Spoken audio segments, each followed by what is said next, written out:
In a part of the city, not far from the park, there was a neighborhood, cold and dark. In a basement there, with room for just one, there managed to live two, a man and his son. To make a living, the man worked on cars. He liked his job, but he worked very hard. He made little money, though the hours were many, but to provide for his son was worth every penny. The man spent little from lack of wealth, and never bought any luxury for himself. But he saved, and then one day he came home to his son and had this to say.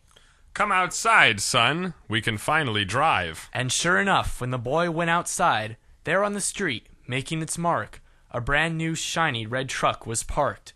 The boy was happy, but the father overjoyed. The man drove everywhere with his toy. He and his son drove to wondrous new places, with wondrous new people and wondrous new faces. The man pressed the pedal and the horizon would heed. He was a very happy man indeed. One day, as father and son walked together, feeling the breeze and enjoying the weather, they saw a man selling his wares. "Want to buy? My prices are fair. Would you like a chair, a vase, or a wallet? How about a colorful whatchamacallit?" And when he saw it, the young boy's eyes must have grown to twice their size. "Father, I want it. I want it so bad. If I don't have it, it will drive me mad." "Well," said the father, with a bit of unease. "Sir, could you tell me the price of that, please?" "What, this?" said the vendor, with a bit of a holler. "I'll sell it for no less than $500. "Oh my, that's expensive," the father retorted. "I'm sorry, son. We just can't afford it." "But father," the boy cried with pain-filled strife, "I've never wanted anything more in my life. I'll do anything for it. I don't care. I never get what I want, and it isn't fair."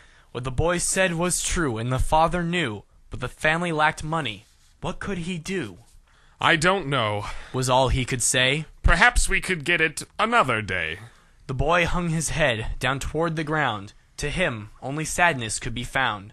For the next few weeks, life went on, but the father could tell there was something wrong. The boy had a tinge of sadness in his eye, and he looked as though he wanted to cry. The father knew of the boy's desire, and soon a Christmas gift he'd have to acquire. "Every Christmas I disappoint my boy. I can never afford for him any nice toys." One day, when the man was finished with work, he drove to the park and saw the seller with a smirk. "You've come back for the toy? You got the dough?" The father frowned. "I wish it so, but I have only $100. Is it possible to make the price any smaller?" "No way, no how. But you're in luck. I'll give it to you for the cash. And your truck." "But I love my truck," he said, looking over his shoulder. "Take it or leave it." His demeanor got colder. "Do you want it or not? Come on, make it snappy." "Just this once. I want to make my boy happy." On Christmas Day, the boy was surprised to find on the table a gift toy-sized. He opened the present and cried with glee, "Thank you for giving this gift to me." The father was happy, but the son overjoyed. The child went everywhere with his new toy. He showed it to all of his school friends and received compliments on it to no end. He would move it around and it would glow. His shiny toy pleased him so. But one day, when the boy needed a ride, he found that the truck wasn't parked outside. "Father, why isn't the truck up top?" "It wasn't working, so it's in the shop." But the father couldn't look his boy in the eye, and the boy knew at heart that it was a lie. For his father's truck did not ever return, and he knew for the truck his father did yearn. The boy knew he had to repay the price his father had given in sacrifice. Because the boy knew what the truck meant, back to the vendor the young boy went. "Sir, will you please hear my plea? My father sold his truck for me. Will you please take back your toy and give back the truck, my father's joy?" "Pa!" laughed the vendor. "Are you insane? That toy and that truck are not worth the same." "Oh, please, good sir, for goodness sakes, I'll work for you, if that's what it takes." "You can work for me, but it won't get you far. I won't sell the truck, but I'll sell you my car. The work you'll do equals the price of the car if it were bought over twice, because it's your responsibility for forcing such a proposition on me." From then on, every day after school, the boy worked as the vendor's mule, lifting things and picking weeds, performing many laborious deeds. For many months this went on, but knowledge of it the father had none. Until late one day, two things came home, a son and a car with rusty chrome.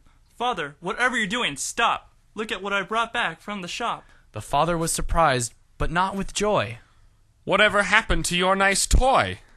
I sold it and then worked off the debt I was in so that this car I could get. Then the father sat down and started to cry. Father, what is it? You're crying. Why? Son, worry not, for now I possess more than that greedy vendor could ever guess. For what's important is not the gift you've bought, it's the care for others you've been self-taught.